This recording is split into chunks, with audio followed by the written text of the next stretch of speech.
A soldier is laid to rest. In a peaceful field, far from the guns that took his life, he joins his comrades, men who died that their country might enjoy continued liberty. With deep respect, those who live do honor to their fallen brothers, burying them with full dignity in temporary sites until a final resting place can be chosen, when the guns are truly silent. Before burial could take place, Army Graves registration personnel selected gently sloping fields out of range of enemy artillery, sites offering surface drainage and free of subsurface rocks and springs. The location of each plot was recorded through surveys establishing azimuth and distance to permanent terrain features. Should enemy action or a natural disaster destroy all surface markers, graves would easily be relocated from existing records. Following a battle, remains evacuated from the divisions are received for pre-burial processing in areas screened by foliage or artificially with canvas screens or tents. Considerate individual attention is given to each remains, showing respect, and in addition, making every effort to assure that the deceased is positively identified.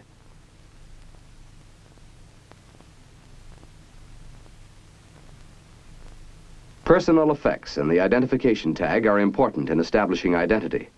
Record all physical data such as height, weight, and hair and eye color. Disposition of property is important too. Government property will be retained for reissue, but personal effects become the property of the next of kin. They must be removed and collected before burial. In the presence of the remains, one identification tag should be removed and stamped on all copies of the report of interment. This important form will accompany the remains through all stages of processing. Possessions lately removed from the remains, except for government property, are processed for return to the deceased next of kin. Under the supervision of an officer, all property is inventoried and recorded on the Inventory of Effects form.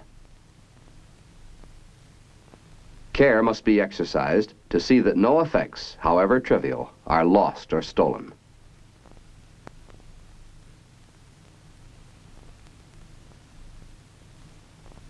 At this time, an officer should recheck the inventory and sign it before forwarding the effects.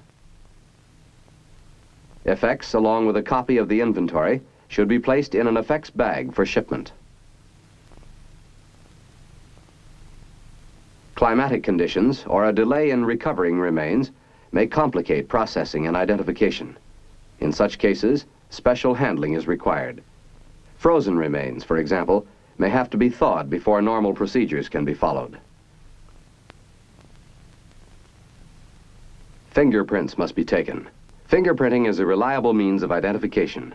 Fingertips shriveled or dehydrated will round out if injected with water or hot paraffin and will print clearly if cleaned with a brush or with soft cloths and solvents.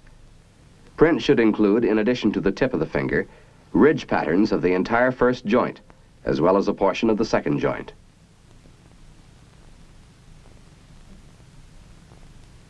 Fingers should be rolled slightly to obtain prints of their sides.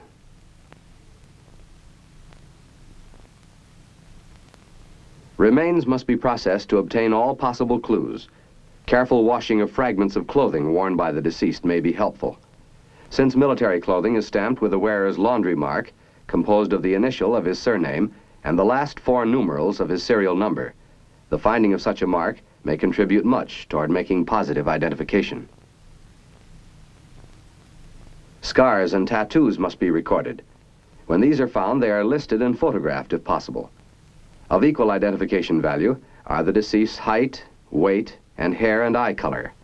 Checked against earlier records, they may prove valuable clues. When partial or skeletal remains exist, missing portions of a body must be recorded on the skeletal chart attached to the report of interment. Trained personnel at the cemetery will be able to estimate the deceased's height and weight by study of the bones.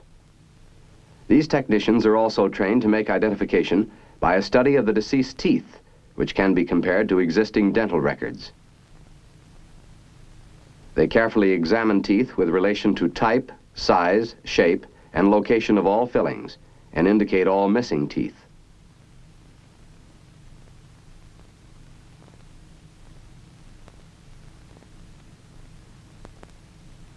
Dentures found with the remains are of particular value in aiding identification and should be retained for further study.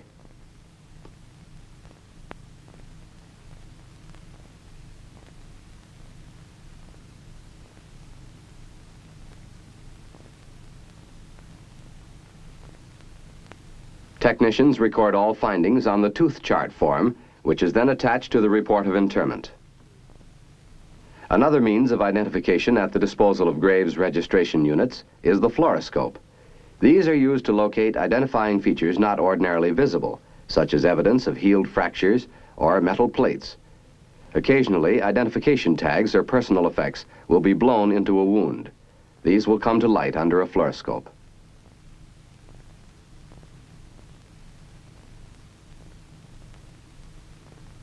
Personnel who participate in processing operations can expect to come in contact with dirt and clay that soil the clothing of the deceased. Washing facilities with germicidal soap will encourage hygienic practices. The honored dead will be put to rest in graves dug at regular intervals and to a prescribed depth. Normally, graves are dug by prisoners of war or by native labor under the supervision of graves registration personnel. While prisoner labor performs the task of digging graves, American soldiers are the only ones to handle the remains of their fallen comrades, assuring continued regard for their sacrifice.